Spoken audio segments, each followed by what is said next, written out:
அது பெரும் விமர்சனத்துக்குள்ளான ஒரு விஷயம், இன்னமும் விமர்சனத்துக்கு உள்ளாகிட்டு இருக்கக்கூடிய ஒரு விஷயம். 1938 இவர் சிறையில் இருக்கும்போது இவர் வந்து என்ன வைக்கிறாங்க, நீதி கட்சியின் தலைவர் ஆக்கிறாங்க. நீதி கட்சியின் தலைவர், இவர் சுயமரியாதை இயக்கம் இவர்கிட்ட இருக்கு. ஏற்கனவே நீதி கட்சி உருவாகி 1920 இருந்து புதிய புதிய சாதனைகள் எல்லாம் பண்ணுது. அடுத்தடுத்து நீதி கட்சி வந்து அடுத்தடுத்து ஆட்சி எல்லாம் பிடிக்குது. அப்புறம் 37 காங்கிரஸ் வந்து எலெக்ஷன்ல பார்ட்டிசிபேட் பண்ண ஆரம்பிச்சதுக்கு அப்புறம் நீதி கட்சியோட அந்த முக்கியத்துவம் குறைஞ்சு போகுது. அப்போ நீதி கட்சியின் தலைவராக பெரியார்ட்ட வந்து கொடுத்துறாங்க. 1944 சேலம் மாநாட்டில் நீதி கட்சியை வந்து என்னன்னு பெயர் மாற்றம் பண்றாங்க அப்படின்ட்டுனா திராவிடர் கழகம் அப்படின்னு பெயர் மாற்றம் பண்ணிடுவாங்க. திகா, திராவிடர் கழகம் அப்படின்னு பெயர் மாற்றம் பண்ணிடுவாங்க. அறிஞர் அண்ணா முன்மொழிஞ்சதா பார்த்திருந்தோம். 47 விடுதலை பெறும்போது ஆகஸ்ட் 15ஆம் தேதி வந்து எல்லாரும் வந்து இன்ப தினமாக கொண்டாடுங்கள் அப்படின்னு அறிஞர் அண்ணா சொல்லியிருப்பாரு. ஆனா துக்க தினமாக கொண்டாடுங்கள் அப்படின்னு பெரியார் வந்து சொல்லியிருப்பாரு. கருப்பு தினமாக துக்க தினமாக கொண்டாடுங்கள்னு பெரியார் சொல்றாரு. இன்ப தினமாக கொண்டாடுங்கள்னு அறிஞர் அண்ணா சொல்லியிருப்பாரு. 1949 ஜூலை 9ஆம் தேதி வந்து இவர் என்ன பண்ணிருப்பாருன்னா மணியம்மை வந்து திருமணம் பண்றாரு. அதாவது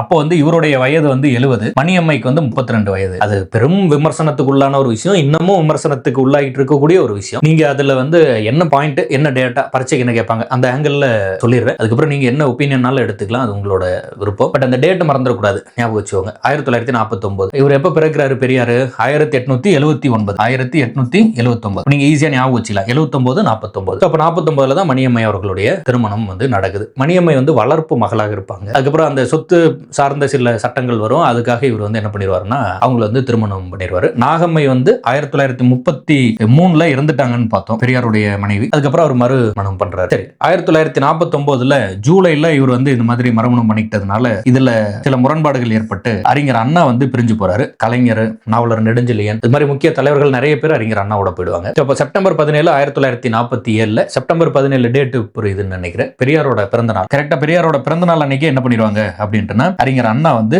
டிஎம்கே, அதாவது திராவிடர் கழகத்திலிருந்து திராவிட முன்னேற்ற கழகம் அப்படின்னு பேர் வச்சு புதிய கட்சியை உருவாக்குறாரு. 1949 இவங்க கட்சி ஆரம்பிக்கிறாங்கல்ல டிஎம்கே. 1951 எலெக்ஷன்ல பங்கெடுத்துக்க மாட்டாங்க டிஎம்கே. என் கண்ணீர் துளிகளே அந்த மாதிரி வந்து அறிஞர் அண்ணா வந்து மேடை பேச்சில் சொல்லியிருப்பார். அது ரொம்ப நல்லா இருக்கும் இல்லையா? அது நீங்க படிங்க. மாபெரும் தமிழ் கனவு அப்படின்னு ஒரு புத்தகம் இருக்கு, அதுல படிச்சீங்கன்னா நல்லா இருக்கும். தெற்கிலிருந்து சூரியன் அப்படின்னு கலைஞரோட புத்தகம் இருக்கு. என்றும் தமிழர் தலைவர் அப்படின்னு இப்போ பெரியார் பத்தி ஒரு புத்தகம் கொடுத்திருந்தாங்க. தமிழ் தாத்தா ஊஎஸ் அவர்கள் பத்தி கூட என் சரிதம் அப்படின்னு இவ்வளவு பெரிய புக், பெரிய புத்தகமா இருந்தது, வாங்கி வச்சிருந்தேன். இந்த மாதிரி நிறைய இருக்கு, படிங்க, படிச்சு பாருங்க, எல்லா புத்தகங்களையும் படிங்க. சரி, இங்கிட்டு வருவோம். இப்போ 1949 செப்டம்பர் 17 அறிஞர் அண்ணா வந்து கட்சி ஆரம்பிச்சிடறாருன்னு பார்த்தோம். இப்போ இந்த பாயிண்ட்ஸ் தானே, இது ரொம்ப ஈஸியா தானே இருக்கு, கம்மி பாயிண்ட்ஸ் தானே படிச்சிருக்கு, இதெல்லாம் ஞாபகம் வச்சுக்கோங்க.